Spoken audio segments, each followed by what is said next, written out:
Kamu memandang keluar jendela dan tampak pepohonan bergerak tak terkendali. Angin begitu kencang, semua yang ada di jalan roboh. Hujan juga turun dengan lebatnya. Kamu berkendara secepat mungkin, tapi tiba-tiba mobilmu mogok. Kamu tentu pernah dengar istilah taifun, siklon, dan hurikan, tapi kemungkinan besar nggak tahu bedanya. Istilah resmi untuk ketiganya adalah badai tropis, meskipun secara umum semuanya sama, dan cara terbentuknya juga sama, tapi ketiganya berbeda tergantung tempat munculnya. Hurikan adalah badai tropis yang terbentuk di atas Samudra Atlantik atau Samudra Pasifik Timur. Siklon tropis berperilaku mirip turbin raksasa yang digerakkan oleh udara lembab dan hangat yang cuma terbentuk di atas perairan hangat di dekat Khatulistiwa. Udara lembab dan hangat yang melingkupi lautan naik dan meninggalkan udara bertekanan rendah di dekat permukaan laut. Akhirnya, udara di bawahnya jadi lembab dan hangat lalu naik juga. Siklus ini berlanjut dengan udara hangat mendorong naik dan menekan udara bertekanan rendah di dekat permukaan sehingga udara di permukaan naik sebagai udara lembab dan hangat juga. Ketika udara lembab dan hangat mendingin, terbentuklah awan. Awan-awan ini membentuk badai tropis yang kita takuti.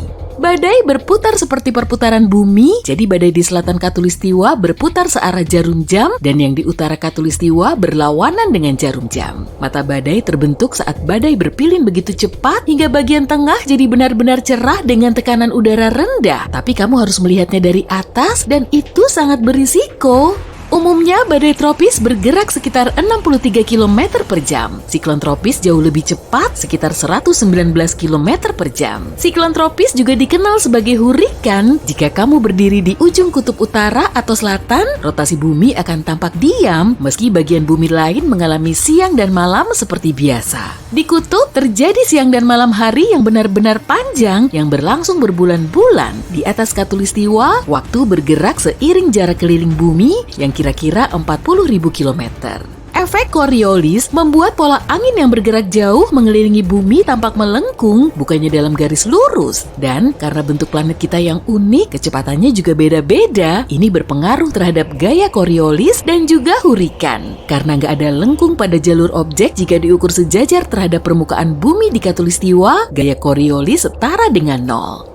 Bahan awal pembentuk hurikan adalah air laut dalam yang hangat. Semua ini terjadi di lapisan tengah atmosfer dengan atmosfer dingin di atasnya. Hurikan juga butuh angin rendah dan gangguan di permukaan, dan itu bisa membentang sejauh 485 km dari perairan luas tempat pusat hurikan berada. Bagusnya, hurikan melemah ketika mencapai daratan sebab udara hangat di tengah lautan gak lagi memberikan energi yang dibutuhkannya untuk tetap kuat. Tapi badai ini masih tetap bisa menyebabkan sejumlah kerusakan berkelanjutan dengan angin kencang dan hujannya. Tahun 1900, hurikan terbesar menghantam Amerika Tengah dan Teluk Meksiko. Lalu hurikan itu bergerak sampai Florida dan Texas dan dianggap sebagai hurikan paling menghancurkan dalam sejarah Amerika Serikat. Orang-orang pertama kali mendeteksinya tanggal 27 Agustus dan bencana itu berlangsung beberapa hari. Saat sampai di pesisir Texas, badai itu telah berubah menjadi hurikan kategori 4. Hurikan dikategorikan berdasarkan kecepatan dan intensitas anginnya yang diukur dengan skala Saffir-Simpson. Ada 5 macam kategori dari 1 sampai 5, dengan kategori 1 sebagai terlemah dan 5 yang terkuat.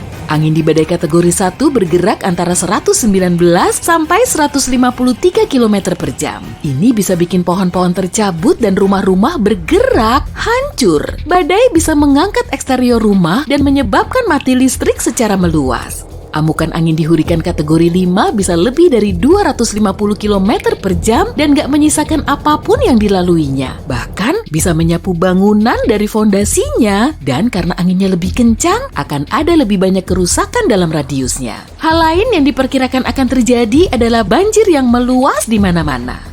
Warga Galveston punya waktu kurang dari 4 hari untuk bersiap-siap menghadapi badai yang akan datang, yang bahkan meluas sampai Oklahoma dan Kansas dengan banjir bandang setinggi 6 meter. Hurikan besar itu kemudian melanjutkan perjalanan ke Great Plains, lalu membelok ke Great Lakes, New England, dan mencapai Tenggara Kanada. Badai itu begitu parah hingga lebih dari 3.600 rumah rusak meskipun cukup kokoh untuk bertahan dalam badai. Dengan jumlah populasi saat itu, jumlah itu setara dengan ratusan ribu rumah hancur atau bahkan jutaan.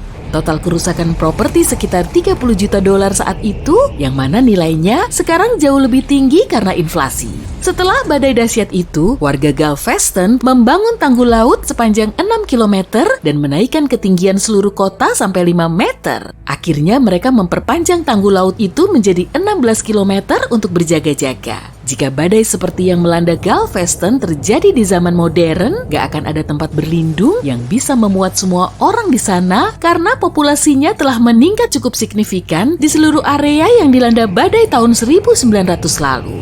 Nah, bayangkan dirimu lagi duduk di mobil dan mendengar berita terkini. Sebuah badai baru saja menerjang Teluk Meksiko dan bagian timurnya dekat Kuba. Bukan masalah besar karena kamu sekarang jauh di Texas. Jadi kamu berkendara pulang ke rumahmu, di pom bensin dan swalayan ada banyak sekali orang. Kata berita, kemungkinan badai ini akan membesar dan menerjang kota tempat tinggalmu. Oke, sekarang waktunya panik. Kamu ingin membeli persiapan guna menghadapi badai yang akan segera datang, tapi semua rak di swalayan kosong sekarang. Semua orang saling dorong dan berdesakan kayak di konser rock. Kamu menyambar apa saja yang bisa kamu temukan dan kembali ke mobil. Kamu cukup beruntung bisa membeli beberapa galon bensin lagi sekedar berjaga-jaga. Kamu berkendara ke swalayan demi swalayan untuk memperoleh sejumlah barang, tapi kamu gak beruntung. Akhirnya kamu nemu toko yang masih punya barang-barang penting. Kamu sedang memenuhi keranjang belanja saat berita lokal mendesak semua orang untuk melakukan evakuasi.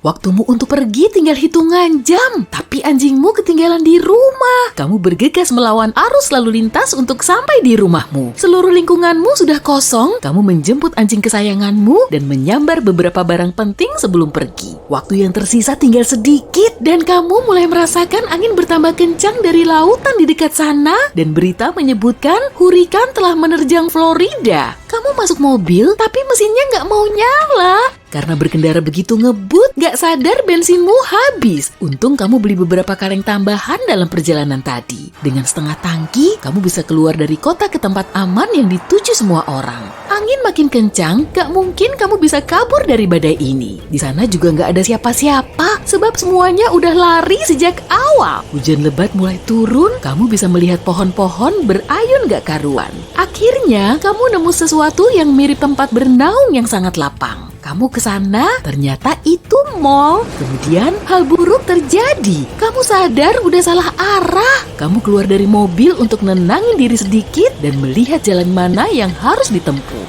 Angin begitu kencang, maka kamu kembali ke mobil. Tapi ternyata anjingmu kabur. Dia hilang. Kamu berkeliling di sekitar situ dan memanggil-manggil namanya, tapi nggak ada respon. Lalu kamu melihat dia berdiri di balik semak-semak sambil menggonggong. Kamu berlari ke arahnya, lantas melihat ternyata dia menemukan shelter bawah tanah yang terbengkalai. Sekarang angin sudah mencapai titik di mana kamu nggak bisa berkendara lagi. Kamu mengumpulkan barang-barang dan turun. Tempat itu punya segalanya, bahkan ada ranjangnya. Angin dan hujan di atasmu masih tetap kedengaran, tapi kamu meringkuk di sana bersama anjingmu. Hari berikutnya, kamu bangun dan mendapati mobilmu telah terlempar ke jalan lain. Pohon-pohon sudah tak bersisa, tapi setidaknya kamu senang sudah selamat dari salah satu badai terkuat di dunia.